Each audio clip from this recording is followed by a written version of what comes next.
Halo semua, selamat datang di channel kami, Jurnal Kriminal bersama saya Tika Walo. Bagi Anda yang menyukai pembahasan tentang kasus-kasus kriminal, kami sengaja membangun channel ini untuk Anda. Jangan lupa untuk mendukung channel kami dengan cara subscribe, like, komen, dan share ke media sosial yang Anda punya. Pada tanggal 21 Februari di tahun 2008, seorang pekerja di sebuah apartemen yang disewakan untuk turis di kota Barcelona, Spanyol, hari itu membersihkan salah satu kamar di sana. Apartemen itu hanya memiliki 2 lantai yang terletak di wilayah Gracia dan hanya berjarak sekitar 20 menit dari tengah kota Barcelona. Pekerja itu masuk ke kamar yang telah disewa oleh tamu selama beberapa hari dan hari itu dia akan membersihkan kamar tersebut. Setelah membuka pintu, ia melihat seorang wanita berbaring di sofa dengan plastik di kepalanya. Plastik tersebut diikat dengan lakban di lehernya dan ketika dia tahu jika wanita tersebut sudah tidak bernyawa, dia langsung menghubungi polisi. Setelah polisi datang, mereka tidak menemukan barang yang dapat mengidentifikasi korban. Di sana mereka tidak menemukan HP, KTP, atau tas milik korban. Keadaan ruangan itu masih sangat rapi dan sepertinya tidak ada perlawanan dari korban. Di dekat sofa terdapat sepatu boot berwarna hitam dan juga rambut palsu berwarna hitam yang memiliki poni. Lampu masih dalam keadaan menyala, begitu juga dengan TV di ruangan itu.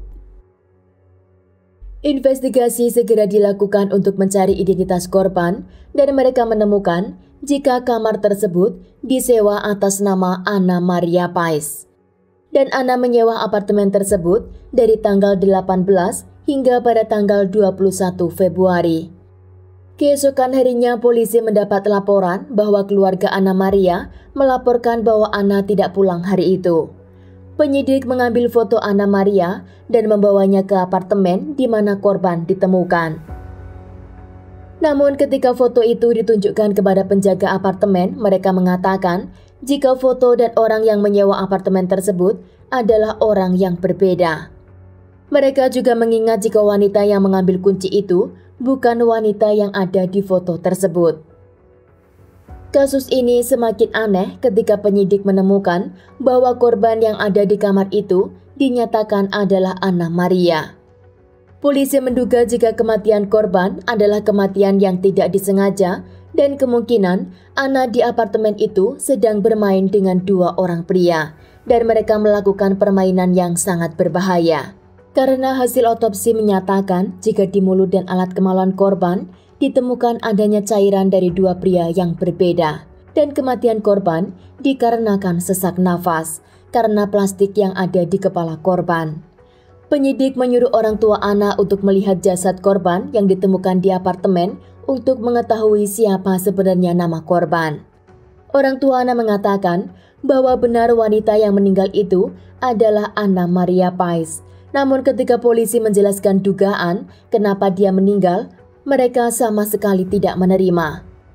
Kedua orang tua Ana tahu betul bagaimana anaknya dan tidak mungkin Ana melakukan hubungan dengan 2 pria yang berbeda, apalagi di sebuah apartemen yang dia sewa. Mereka tahu Ana Maria adalah wanita yang sangat pemalu dan saat itu Ana juga sudah memiliki pacar yang sangat dia banggakan, yaitu pria yang bernama Carlos. Carlos juga memberikan kesaksiannya kepada polisi dan dia mengatakan bahwa Ana tidak akan mungkin melakukan hal tersebut. Penyidik lalu menunjukkan sebuah foto yang mereka dapat dari sebuah ATM di dekat apartemen tempat kejadian. Malam itu Ana Pais mengambil uang sebesar 600 euro dari ATM yang ada di dekat apartemen. Setelah Carlos melihat foto tersebut, Carlos menyatakan bahwa yang ada di foto itu bukanlah Ana Maria Pais.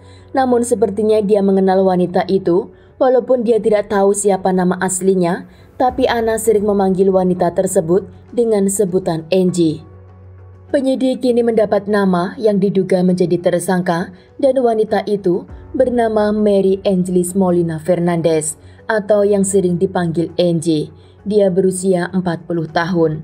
Angie adalah sahabat dekat Ana Pais dan penyidik juga menemukan bahwa sehari sebelum korban terbunuh, Angie memiliki janji akan bertemu dengan korban. Pihak apartemen juga memberikan informasi jika sebelum Ana masuk ke apartemen tersebut, dia meninggalkan nomor telepon dan alamat rumahnya. Setelah nomor itu dihubungi, ternyata nomor tersebut adalah nomor asli milik Ana Maria. Namun ketika polisi mendatangi alamat rumah tersebut, di sana adalah rumah pasangan lansia dan mereka sama sekali tidak tahu tentang Ana Maria atau Angie. Sebelum polisi meninggalkan rumah tersebut, mereka menyerahkan banyak surat yang ada di mailbox rumahnya yang ditujukan kepada Ana Maria. Mereka sangat aneh mendapat surat-surat tersebut di alamat rumahnya yang dimana mereka juga tidak punya nama anggota keluarga yang bernama Ana Maria Pais. Namun surat-surat itu masih mereka simpan dengan rapi. Polisi meyakini jika ada seseorang yang menggunakan identitas Ana Maria Pais untuk melakukan sesuatu. Polisi menduga jika orang yang menggunakan identitas Ana adalah Angie karena mereka adalah teman dekat dan juga pernah bekerja di satu perusahaan selama bertahun-tahun. Angie menjadi manajer sumber daya manusia dalam perusahaan itu, sedang Ana Maria Pais saat itu dia menjadi seorang desainer. Angie di sana memegang semua dokumen karyawan dan dia tahu identitas mereka, alamat mereka, dan juga tentang informasi bank mereka.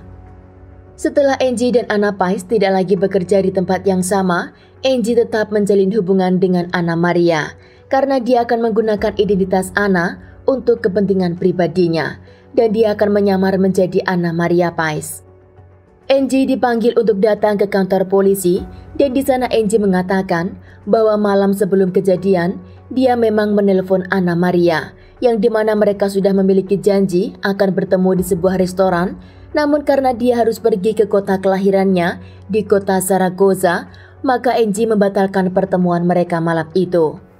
Kota Zaragoza berjarak sekitar 310 km dari kota Barcelona dan malam itu Angie menyetir selama 3,5 jam.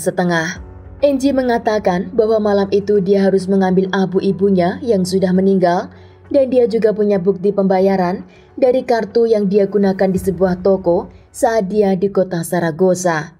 Di sisi lain, polisi menemukan lokasi handphone milik Angie sekitar 300 meter dari tempat kejadian malam itu. Dan pengakuan Angie sepertinya ada sesuatu yang dia sembunyikan.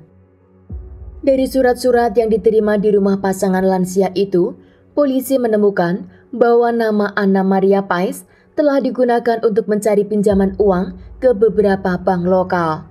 Jumlah pinjaman yang dilakukan dengan nama Ana Maria Pais sudah mencapai 100.000 euro atau setara 1,7 miliar rupiah.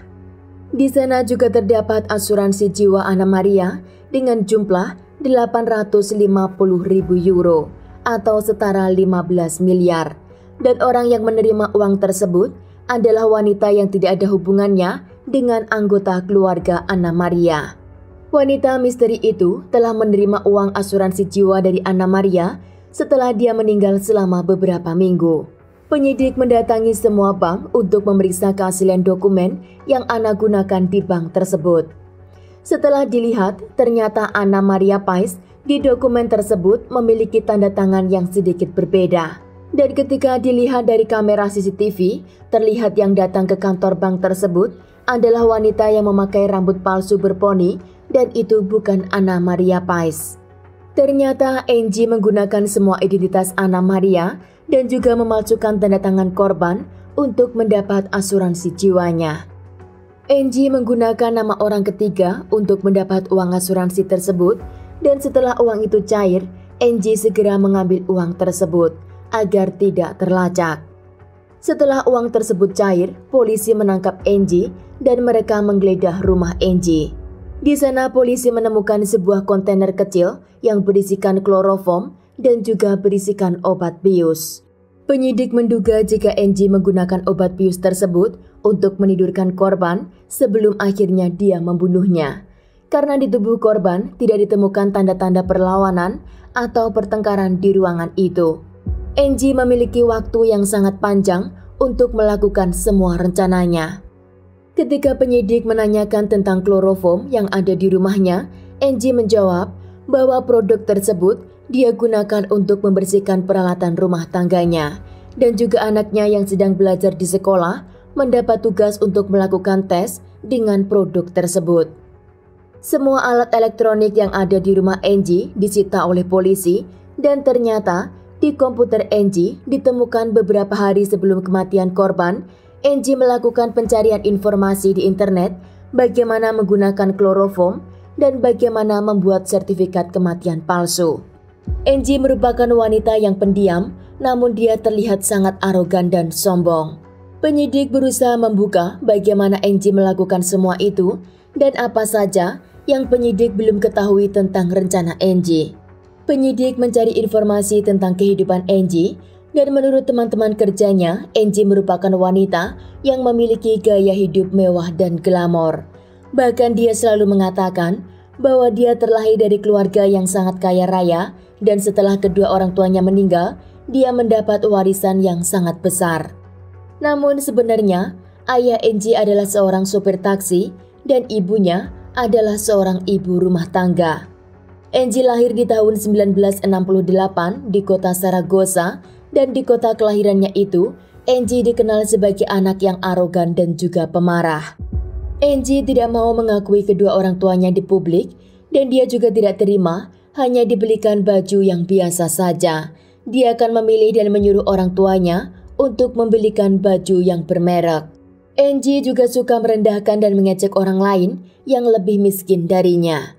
Karena orang tuanya tidak dapat mencukupi keinginan Angie akhirnya memutuskan untuk bekerja sendiri di sebuah klub malam. Namun begitu, menurutnya itu masih kurang besar penghasilannya. Dan kini Angie merubah profesinya menjadi wanita penghibur hingga dia memiliki kehidupan yang glamor. Suatu hari Angie liburan dengan teman kerjanya di Pulau Gran Canaria dan di sana dia bertemu dengan seorang bisnismen yang telah sukses dari negara Argentina. Pria itu bernama Juan Antonio Alvarez dan keduanya saling jatuh cinta dan tidak lama akhirnya mereka menikah. Juan saat itu membuka bisnis hotel industri dan juga sebagai investment di beberapa restoran ternama. Menurut keluarga Juan, Angie adalah wanita yang sangat glamor dan hanya menyukai belanja. Saat itu ayah Angie sudah meninggal dunia dan ketika ibunya akan menjenguk Angie, dia akan menyembunyikan ibunya di dalam rumah. Keluarga Juan tidak pernah diizinkan untuk bertemu dengan ibunya, bahkan Angie akan selalu beralasan agar ibunya tidak bertemu mereka. Setelah beberapa tahun menikah dengan Juan, akhirnya Angie melahirkan anak perempuan yang mereka beri nama Carolina Alvarez. Setelah Carolina berusia 4 tahun, Juan mengatakan kepada keluarganya jika dia akan mengajukan gugatan cerai kepada Angie. Namun Juan merasa sangat takut jika Angie setelah mereka bercerai tidak akan mengizinkan bertemu dengan anaknya. Setelah Juan mengungkap perihal perceraian pada tanggal 22 November di tahun 1996, Juan ditemukan di rumahnya dalam keadaan tidak bernyawa. Biasanya Juan akan keluar bersama dengan temannya dan hari itu Juan pulang dari rumah temannya pada pukul 4 sore. Mereka berjanjian lagi untuk bertemu pada pukul 7 malam, namun Juan malam itu tidak menemui temannya. Pada pukul 8.30 malam, temannya mendatangi rumah Juan untuk melihat apa yang terjadi. Temannya mengetuk pintu namun tidak ada jawaban dari dalam dan temannya melompat tembok untuk masuk ke dalam rumah Juan. Dia memanggil Juan namun tidak ada jawaban dan akhirnya dia masuk ke kamar Juan dan di sana dia menemukan tubuh Juan sudah dalam keadaan tidak bernyawa. Keluarga dan kerabat Juan sangat terkejut karena Juan adalah tipe pria yang sangat menjaga kesehatan dan juga sangat menikmati hidupnya.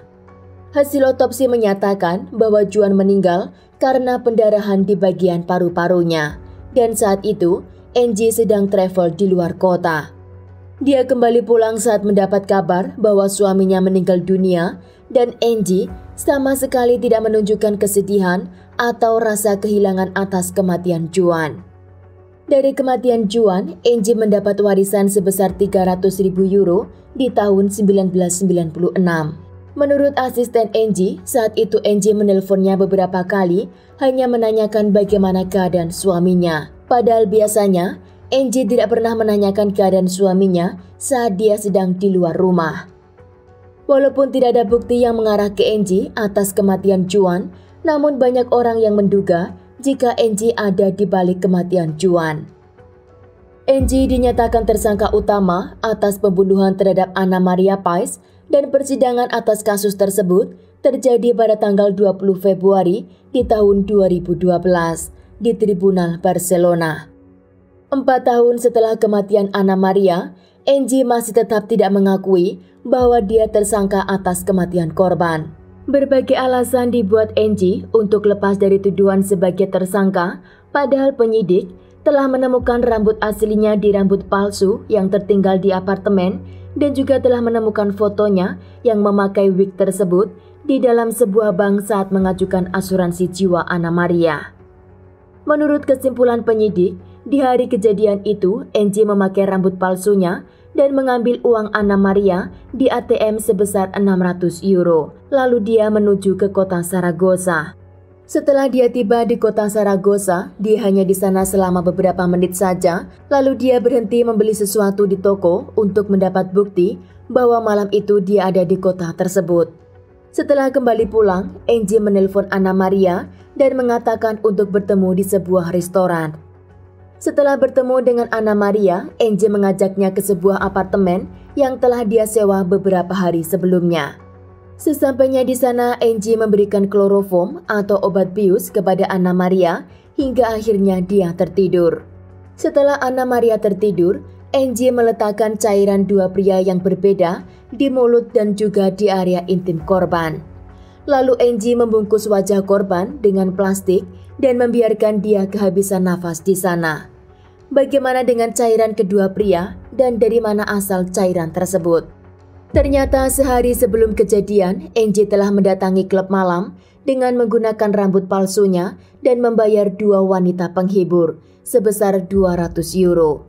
Di sana dia meminta untuk mengumpulkan cairan dari pria yang berbeda ke sebuah botol yang telah dia bawa. Kedua wanita itu pun meminta kepada kliennya malam itu untuk mengeluarkan cairannya ke dalam botol dan setelah mendapat cairan tersebut, mereka berikan botol itu kepada Angie. Kedua pria itu pun dibawa ke ruang interogasi dan mereka mengatakan bahwa malam itu ada wanita yang memintanya untuk mengeluarkan di botol dan dia tidak tahu untuk apa cairan tersebut. Kedua pria pemilik cairan itu tidak dihadirkan di pengadilan karena mereka tidak tahu apa yang terjadi dan tidak ada hubungannya dengan kejahatan atas kematian korban. Pemilik klub malam itu juga memberikan penjelasan kepada polisi bahwa dia mengenal Angie dan dia mengingat Angie datang ke klubnya pada malam sebelum kejadian. Angie memang telah menyiapkan dari jauh-jauh hari tentang apa yang akan dilakukan kepada korban dan semuanya itu dia lakukan dengan sangat detail dan sangat berhati-hati. Namun sayangnya tidak pernah ada kejahatan yang sempurna. Pada tanggal 19 Maret di tahun 2012, Angie dinyatakan bersalah di pengadilan atas pembunuhan terhadap korban dan juga pemalsuan identitas.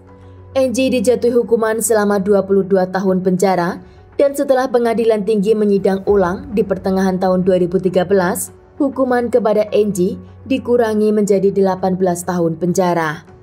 Setelah kasus kematian Anna Maria Pais, kini keluarga mantan suaminya, yaitu Juan Antonio Fernandez, juga meminta kepada penyidik untuk mengusut kematiannya.